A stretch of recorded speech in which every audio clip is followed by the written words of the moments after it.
Sturgis.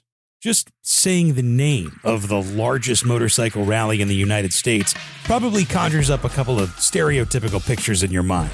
And whether that makes you think of loud motorcycles doing burnouts at like 3 in the morning, a bunch of big burly biker dudes partying until sunrise, or people having the time of their lives on some of the best riding roads in the country, you're probably not too far off. In fact, the Sturgis Motorcycle Rally in South Dakota is everything you think it is, and so much more. Since it's our first time, we're talking to a whole cast of characters. People like us who had never been before, people who had gone for decades, and the team who puts on the best party anywhere. We're taking a front row seat to see what Sturgis really is about. And we're taking you with us. This is the Sturgis Motorcycle Rally. I'm your host, Mark Long, and you're listening to Driven to Ride. It's real.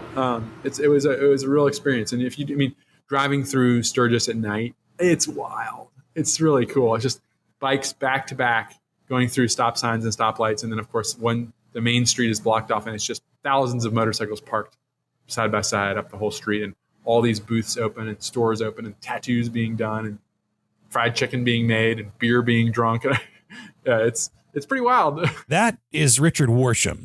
I'm with Janus Motorcycles. I'm co-founder here at Janus Motorcycles and designer. So yeah, we build small displacement, handmade, lightweight bikes. We definitely stuck out in South Dakota. And you'd think that bringing small displacement bikes or anything that's not a Harley would maybe cause a stir?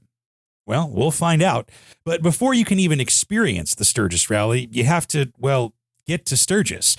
And whether it's by motorcycle, truck, RV, plane, whatever, the pilgrimage to the Black Hills is part of the reason people go to Sturgis in the first place. Absolutely. It was my first time in that neck of the woods entirely. I hadn't been to either of the Dakotas or to the Badlands. I had never been driven through and certainly had not been to Sturgis, South Dakota. Getting to Sturgis, I think, is a really part of the experience. Is you're not only going away to this event, you're getting away from where you are in the country. And South Dakota is, for most of us in the United States, it's pretty remote.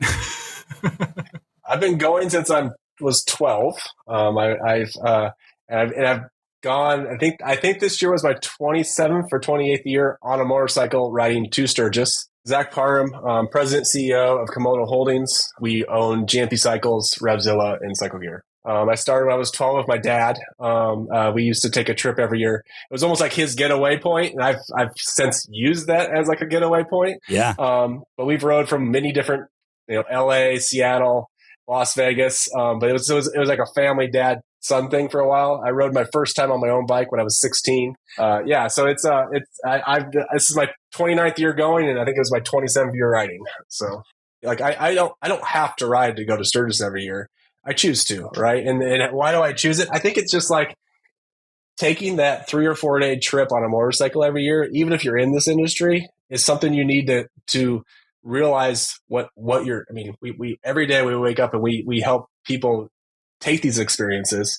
But if you don't take them yourself, you don't really realize the experience of, breaking down, or I hope you don't have that, but I've done that before. When you ride 27 years, I broke down a few times, right? Or something comes loose and you got to fix it. Or it's the discussions at a gas station with the 4 guys you're riding with, or maybe you took a corner a little too fast and you're like, oh, I need to do that a little differently next time, right? And so it's just that experience every year. And then I also say, like, while riding 700 miles in a day is a lot, it also gives you a lot of time to think, right? And so that's a lot of face time, or a lot of time behind a shield, whether it's a helmet shield or a windshield. I actually enjoy it, to be honest, right? It just gives you a time to see America. And I think the greatest thing you can do on a motorcycle is go visit places you haven't, right? And this, I guess that's what we try to do every year, is take a little bit different route or find a little bit different way to go, so that you can see something new.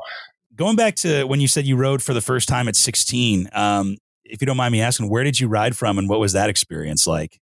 That year we just rode from Anamosa, where GMP's where it started. It's about 800 miles to Sturgis from there. There's a few different routes. Most of them just go through South Dakota, Nebraska. But I rode a 2000 2 Sportster. So this is before they were rubber mounted. It was like, you know, it was like one of the last years before I think they converted to rubber mount in 2004. So yeah, we did 500 miles. One of those, we did it a day and a half. But we took a little bit shorter route that year. I think my dad wanted to make sure I didn't kill myself, probably, right? As a 16-year-old riding a motorcycle. So he kind of took a little bit back path and a little bit shorter route that year. But then the following year we went somewhere else, and it was just like, I think we rode out of Seattle the following year. And so like it was like we shipped our bikes to Seattle and rode through Idaho, Montana, and you know it was a great experience. Put a lot of miles on next to my dad or behind my dad, right? I mean, those were the years where unless you had an electric glide, you didn't have a stereo. So right. And blue comms weren't really there yet, right? So not you at didn't all, really have music in your ears. So I used to I just remember in 2008, I was riding behind my dad in Death Valley, and it was 115 that day, and he's playing Highway to Hell as we're riding through Death Valley. He's got it blaring, so I can hear him on my dyno behind him. Yeah. And I'm like, well, it kind of feels like it's. I mean, it's hot as heck, and so the experiences you have on a motorcycle, you'll never forget. The people you meet on a motorcycle, you'll never forget. So the trip to the rally can be amazing, but why Sturgis, South Dakota, in the first place? Wow, the Sturgis rally was Mecca. It was like it was the Holy Grail. You had to go to Sturgis. Just for some historical context, the Sturgis Rally was started by a guy named Pappy Hole way back in 1938, who owned the Indian motorcycle shop in Sturgis and decided that having a place for bikers to gather and get to know each other would help sell some more motorcycles. The rally was a big hit from the start, and it's only grown over the almost 85 years it's been happening. You knew you had to go to Sturgis. I mean, I had to experience it. I don't know what to say. You had to go and find out for yourself. So that's what I did. And that was it. I made it. And it was all that I had imagined and more. All right. Well, Michael Lichter, you've been going to the Sturgis Rally since 1979. I think that's right. That's correct. I missed 2 years in there. I think if I'm counting correct, it would be 43 that I've shot. So what was your first impression when you pulled up there and you saw, the tens of thousands of bikes and people and everything when that first day in 79? Well, it's interesting because you said tens of thousands. Now it's hundreds of thousands. But back then, it may not have been 10,000. So it was very different. There were not the numbers of bikes that there are now. It was much more focused in Sturgis. It was much more concentrated. And Deadwood was a sleepy town. It was before they redid it and before they made gambling legal. Prostitution was still legal when we were going up there. City Park was the place to be, and we all camped out there together. And it's amazing some of the people that I know from that first year in 79. I mean, that's when I met Donnie Smith and his brother Happy, and they were camped right there. Charlie St. Clair Schultz, he's the director of the Laconia Rally. He was there. Like, none of us ever thought that this was going to be our lives or it's the whole future, and that we'd be part of an industry, which eventually we were. I mean, if I remember correctly, that's kind of where you got your motorcycle photography career really took off, right? I started shooting bikes in 77 when I got my Harley. Okay. It was actually after that 79 rally when I sent some photos into Easy Riders that they printed my first photos in 1979. That's right. And is it the one with the prosthetic leg propped up on the motorcycle? Correct. And last Saturday, that image became 45 years old. It's crazy. Michael Lichter's not the only one with fond memories from rallies past. I used to joke, I think I was 14, and these ladies outside were selling seashells. Yeah. That were actually like bras, right? And so my mom's like, this is like wide open for my 14-year-old to see this lady selling seashells on her it's a swimsuit. Have you been working it then every year since you went out there initially? Yeah. So I don't actually work the register as much as I used to. But we still spend a few days in the store helping customers even now. For the first 24 years, I basically worked the store. Yeah, we basically own a whole city block on Lozelle in Maine, between 5th and 6th Street. So we're right off the party, basically, off on Main Street, right? So we get a lot of foot traffic and a lot of bike parking, people coming in. Yeah. And obviously, Sturgis has gotten a lot bigger since you went almost 30 years ago. What's your kind of take on how it's changed, maybe since you went that first time or rode, the first time by yourself? So when my dad built the building that we're in now in 97, he was really the first one to go off Maynard Junction to Lozelle Street. And so now, like, literally Lozelle Street's almost the street besides the bars on Main Street, right? That's what's really changed is Lozelle Street's really the street now. And then even this year, our block's about the last block somebody's going to walk, but it's starting to even move out farther out on Lozelle Street towards the Indian dealership even more, which is good to see. Instead of a venue, it was just a couple of bars. There was it was called the Night Owl and Gunners, on Main Street. And most people, at least from Colorado, you'd meet up in Gunners. We were in City Park mostly. Everybody rode over to the Belfouche Drags on Saturday. There wasn't a whole lot to choose from. Basically, you made your own fun. So do you think it's kind of been more of a wild party as more people have come and jumped in and participated? Or do you think maybe it's gotten more tame as time has gone on? It was really wild. It was wild. It would get out of hand at times.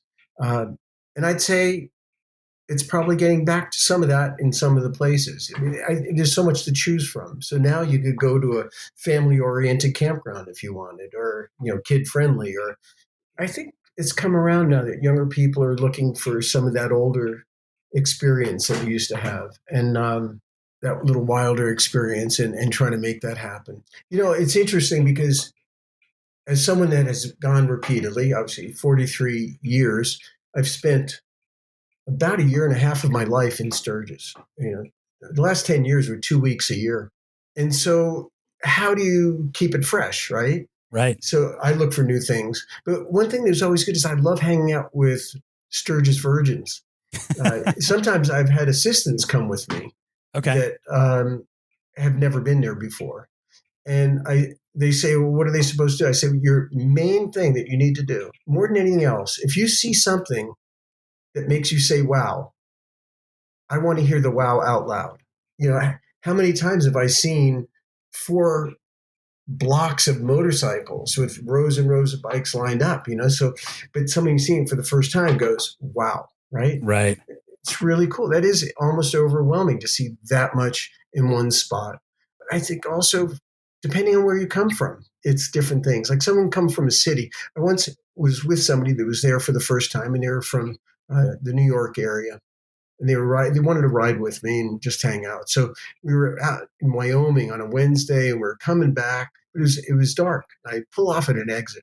Turned on at the exit. I turned down the road and went just like a half mile down the road. Pulled over, and they pull alongside me. Go, what's wrong? What happened? What's going on?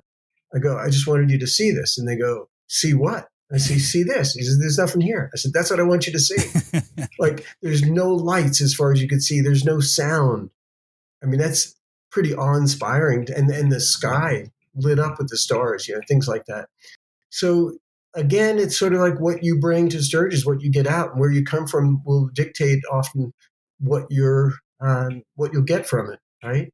Yeah. So coming from a city, it's different. But you come from a rural town of 200 people and you see a few 100,000 motorcyclists. I mean, that's a city right there, right? Or going to the Buffalo Chip on Kid Rock night. There's so many things that really will blow a first-timer away. So what's it like being a Sturgis virgin? What I've been telling most people is just all the stories are true.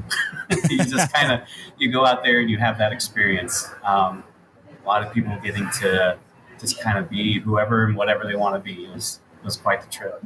That's Mitch McLean, another one of the Janus team who, along with Richard, was there for his first ever Sturgis experience. Yeah, we saw some awesome bikes roll right by our booth. The Monster Chopper, that big old thing, just rolled right by us. That was awesome. In a lot of ways, it really lived up to my expectation. And I mean that in a positive sense. You sometimes hear about Sturgis that it is no longer what it used to be. And it's probably true, but it was very much that Americana experience of a big, loud bike and enjoying the freedom of these 2 weeks to go out and have fun. And in many cases, ride in the morning and drink in the night, listen to music. And while she's been to Sturgis a couple of times, Carolyn, or maybe more appropriately known as Doodle on a Motorcycle, went to her first rally all by herself. What first motivated you to go to the Sturgis rally anyway? The first time I went, just the hype around it. I wanted to see what all the hype was about. Why is it such a big deal? When you first got into Sturgis or were riding up there for your first time, were you nervous at all?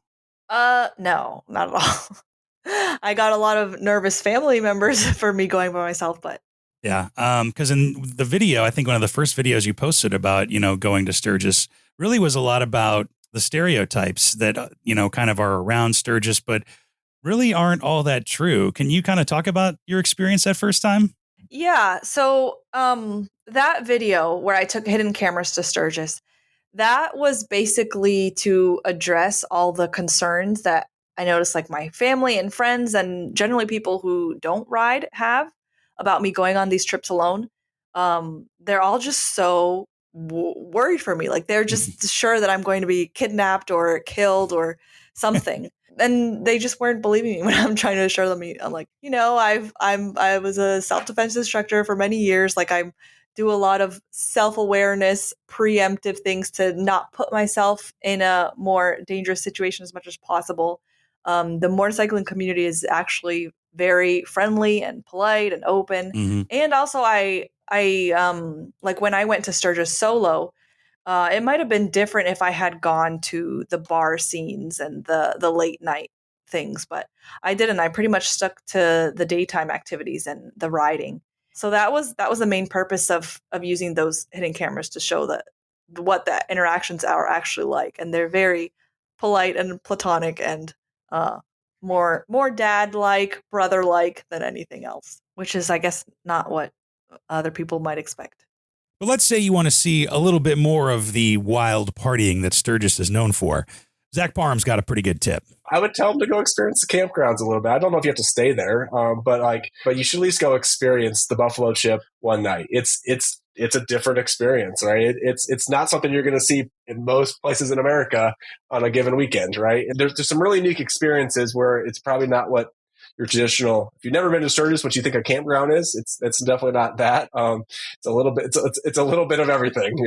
It's a party, man. You kind of have to buckle up a little bit. So buckle up, yep. Especially if you're staying there. Yeah, because they go hard every night. We found out just how hard they go every night because the Buffalo Chip was kind enough to let us set up our home base there. We throw the best party anywhere, and I think that's absolutely the truth. We get that back from people that are here, send us cards, letters, emails afterwards saying, well, it really is the best party anywhere, right? So that's really what we're known for, is just having a place that and know is going to be fun and enjoy the freedom that they wish they'd had when they were in high school. That's Rod Woodruff, who founded the Buffalo Chip way back in 1982 as one of the first campgrounds that set up shop outside of the city of Sturgis just for the rally.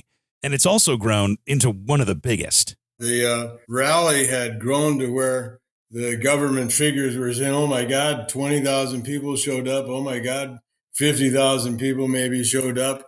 It's just too many people, and they're all camping out in the park, and they're misbehaving. And we just got to figure out some way to keep them from coming into town. And so they spent a goodly amount of time and some money campaigning to do that, and ultimately had an election, whether or not they could just keep people from coming into town. They come up with some different ideas, like maybe they could charge $3 or something just to come into the city limits if you were on a motorcycle and that sort of stuff. Silliness, thinking about it now, but it was all dead serious back in the late 70s, and I think the election that they had was actually in 82. Where did you come up with the idea to say, hey, let's start this Buffalo Chip thing? Oh, I tell people it's just a natural outgrowth of throwing keg parties in high school, right? Really, if people aren't wanted in town, then let's just have a little party outside of town where people feel like they're welcome. So for me, that was it. And so then went looking for a little space where we could have some privacy, wasn't too far away from the key element there was Sturgis, because it was getting the publicity for trying to keep people out of town, right? And so we just word of mouth and come on out here and goof off. But, we didn't know anything about anything. We were just having a party. 43 years of adding one or two things every year. And we get to where we have enough entertainment going on of all different kinds that people don't ever have to leave if they don't want to. And, they can have, there's just no excuse for being bored. I hear you get a lot of compliments from a lot of bands that say they love the energy at the Buffalo Chip. It's one of their favorite places to play. Can you share some of the compliments that you've gotten? Oh, yeah. We had road manager, I think it was like Bon Jovi's, they manages other deals on. But he said, afterwards, he said, I have done shows virtually every major city in the world, right? Mm-hmm. All over. He says, I can tell you honestly, there ain't no place like this place, any place, right? That's a quote. Easy to remember. And so we've had that. And in 2000, 38 Special did a live recording out here. And it was a California a record company. And, they had, 4 buses that were just nothing but electronics, right? The sides came up and the whole bus was electronics. And I just asked the producer, I said, how come you decided to come here to record this live album? And this is another one of those things I remember. This is a quote. He said, well, there seems to be a certain ambiance here that doesn't exist anywhere else. Okay? That's one way to put it. Yeah. I thought, man, I can remember that, right? We just call it magic. And starting this year, the Chip is officially a second-generation family-run establishment, with Rod's son Damon taking over as president after literally growing up there. I heard that Damon was actually born underneath the main stage. That's a good story. Yeah. And he's basically been growing up with the Buffalo Chip ever since. It's in his blood. So tell me about how he's kind of come into the fold and what he's doing now. Hopefully he's just preparing himself to do everything, right? This is his first year as president. He's been training for it for just a long dang time. He's capable of about anything. Let's take a look forward a little bit. I mean, what do you think the future holds for the Buffalo Chip? Where do you think Damon's going to take it to the next level? We talked about our longer term goals over the years, and really comes down to the same thing: how to grow, not screw up the magic. That's a question you need to ask him. So we did. What's in store next for the Buffalo Chip? What do you see as the future of the Buffalo Chip? The only consistency in life is change. Sure. And I haven't gotten my crystal ball to work yet. I think we have to continue each year to take small risks.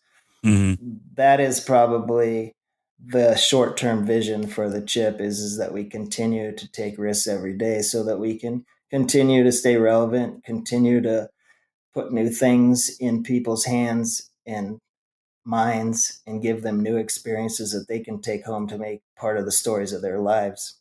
Don't have anything specific for you other than change. Those little bits of change keep us young, and we'll continue to focus on just throwing the best party anywhere. My job really as president is to make sure we put happy smiling faces on otherwise plain boring heads.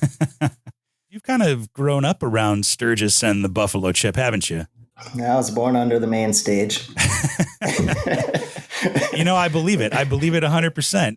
The Buffalo Chip is where I got my real education. And I grew up every summer coming out and working. I started pulling grass, and now I've graduated to pulling weeds.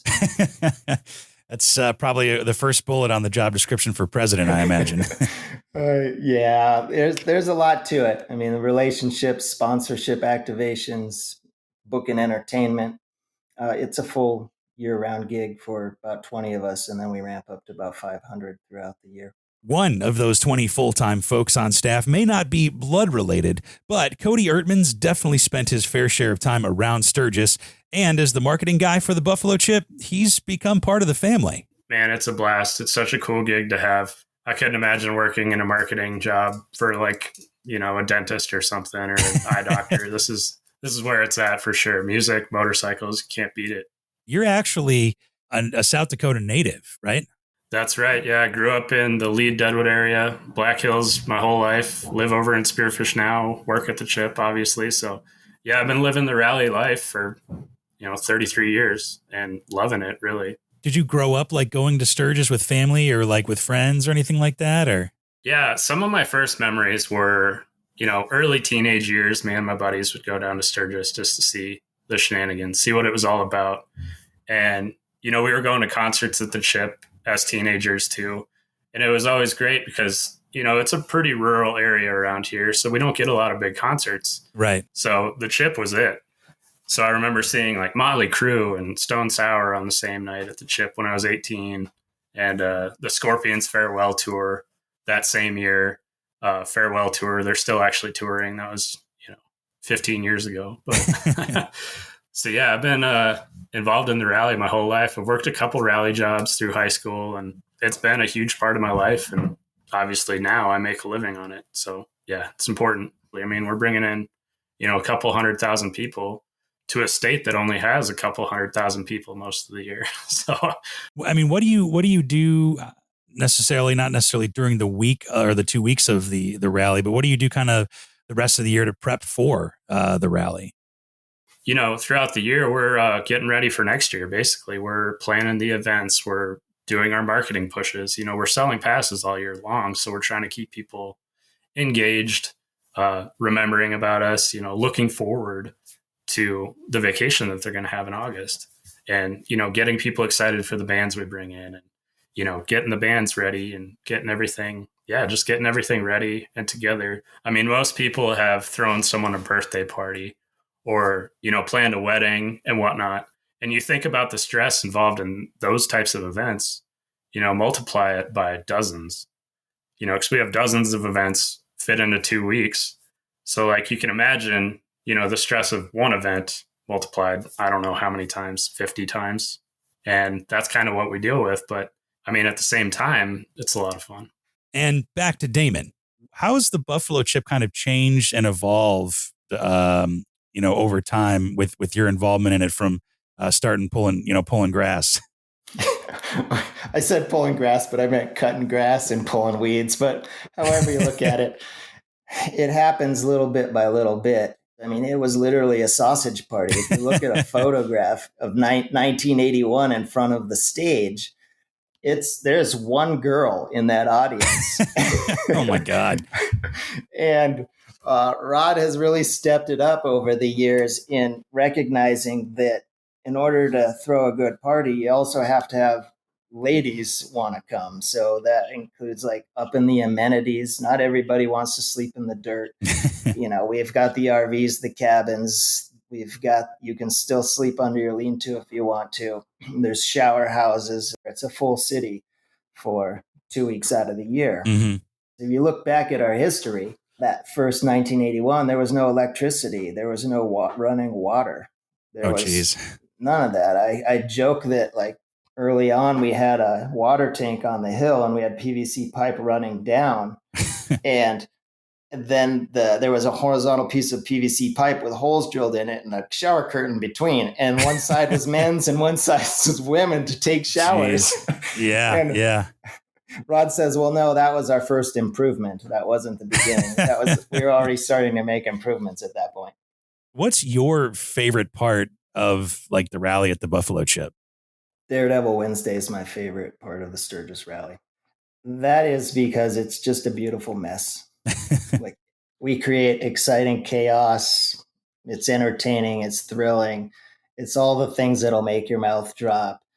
And this year in particular, so we did a few things. We have the stunt riders. We also had Blake Willinda walk a high wire over the amphitheater. We smashed through 1,200 cans of Monster Energy with battering rams on our mini bikes. We had confetti cannons, and Sean Ives strapped himself to the top of a limo and rode through 2 walls of fire. And, these are just things that don't happen every day. Not usually, no. These are a little more than your usual shenanigans, I would say. Yeah, it's that's why it's my favorite day, Daredevil Wednesday. It's also in the tradition of Pappy Hoyle knew that in order to have a good time, you needed to raise the bar a little bit. He kicked off that very first Sturgis rally by smashing through a wall of fire on his motorcycle. And so there's some historical throwback going on to our daredevilism. It's kind of cool to see that even the president of the Buffalo Chip can smash through some Monster Energy. So I've been told that before. It's nice to know that no matter what your position is, you can still have an inner child. And no matter how they're involved, it seems like everybody's got their own favorite part of the rally. I love people watching, honestly. It's one of my favorite things to do. And if you like people watching, go to Sturgis, because you just get to see different walks of life. A lady came up to our booth. It was a very bright pink Harley, dressed to the T's, all leather. She had a little dog in the back of her motorcycle, a little cage thing. So she rode by. She sat on one of our bikes. I put her on a test ride while I'm watching the dog that's sitting in the back, just yapping the whole time. Sure. But just being able to see a different culture. Planning, it's a lot of fun to see people getting excited. Right now, even I'm getting messages, when can we buy for next year? What's the news for next year? Yeah. What bands are we seeing? I see that a lot. It makes me happy that people are already thinking about it. And then during the week, it sounds a little cheesy to say, but the people, both the returning staff that are, just temporary. It's great to see them every year. It's really fun catching up with everybody. And then the people that come back every year. I mean, this is like a repeat vacation for most people. Sure. So a lot of our, campers, you get to know them and you get to learn their stories and see them each year. It's just a lot of fun. Also the music. I mean, the first thing you do when you're having beers with your buddies in the garage, what do? You put on some music. Yeah. You need music for a party. So, I mean, just having music is an amazing thing for a big party like ours. And then obviously motorcycles, you can't beat it, man. We've got both music and motorcycles as common threads that touch everybody's lives. Everyone has a story of how music touched them, whether it's you remember exactly your first concert with your best friend or the mixed tape that you made for the girl in 7th grade or whatever it is. There's a story with that. And once you learn to ride, it's the same thing. You automatically have a bond and common ground to meet with other motorcycle riders on. And although that experience itself is very solo, I guess, when you're riding, you have a lot of personal time. It's the moments before, the moments between, and the moments after where you come together as humans and just express what an exciting ride you had, or you add to the stories. And so the human connection part that's built around that solo experience is also community driven. It's the reason why I think people are drawn to the Buffalo Chip is we're a party, and the human connection is the base of all parties. And here we give them an opportunity in the most unique ways possible to connect as humans through motorcycles and music.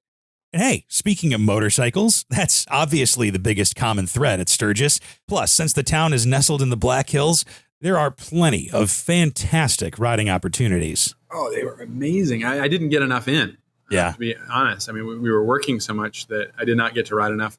We got to ride Spearfish Canyon with you, Mark, and that was awesome. I mean, that was just incredible. The views, you're going through this twisty canyon. We got to see mountain goats on the side of the road. We got some good pictures there. The speeds were appropriate for a 250.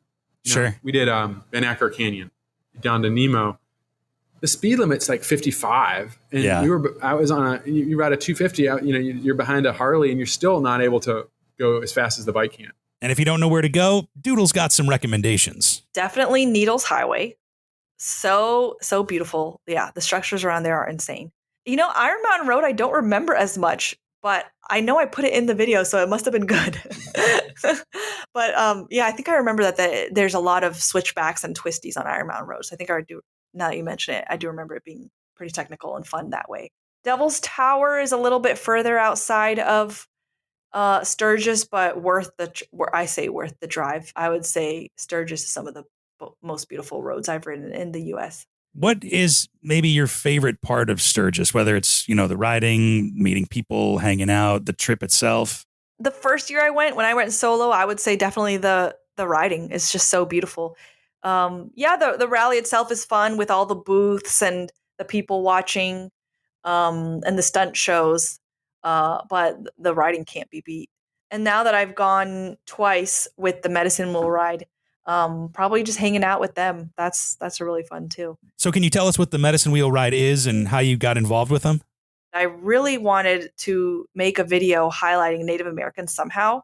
Mm-hmm. And after my cross-country trip, it just felt strange to explore the country and not somehow highlight Native Americans. But I didn't know any natives, so I just put out a blurb on my Instagram saying, "Is anyone native? Can I ask you some questions?" And there was one native woman, she's a photographer, that answered a lot of my questions. And I was like, "Can I just come visit you?"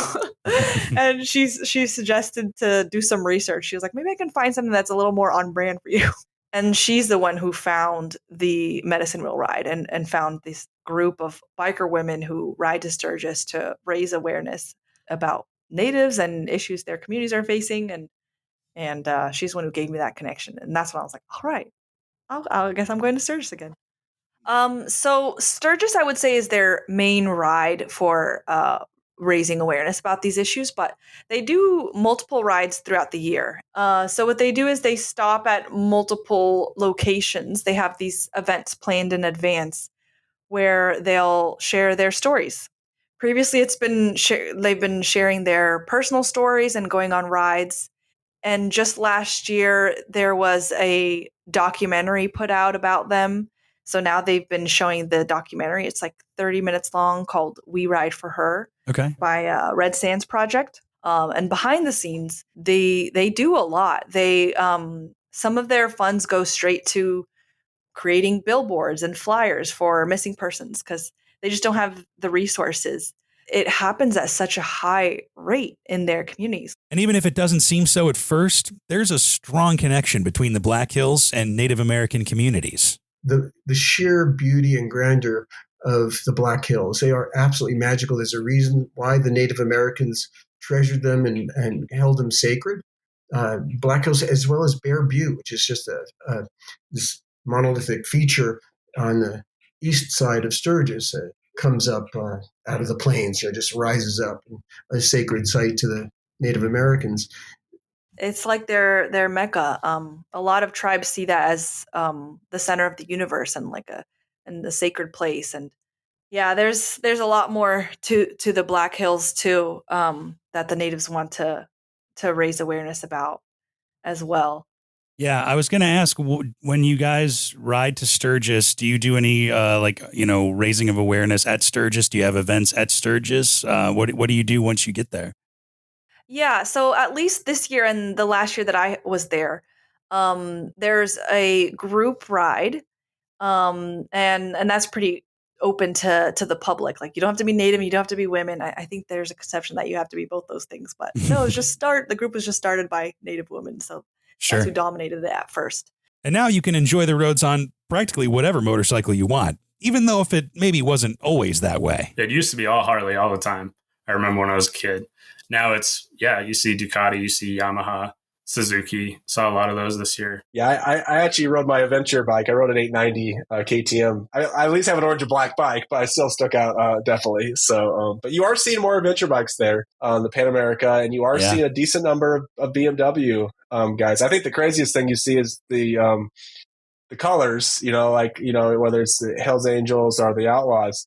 There's guys riding GSs now, right? Instead of riding bangers, they're riding GSs. Like, you see some of them, and you see groups of GS riders, almost like that's almost like their new Harley to a point. Sure. So you have a little bit of that going on. That definitely used to be a Harley only event, 15 years ago for sure. Like, and heck, if you came in with a non-Harley bike, you almost were like ridiculed a little bit, right? Back in the day. That's not the same anymore, right? Now, Indian changed some of that, right? And and other brands too, but it's kind of a little bit of everybody. So it doesn't really matter what bike you're riding. So then how did people respond to our friends over at Janus Motorcycles? Honestly, the response that we got was more positive than I expected. Okay. And more positive than I've experienced at other events.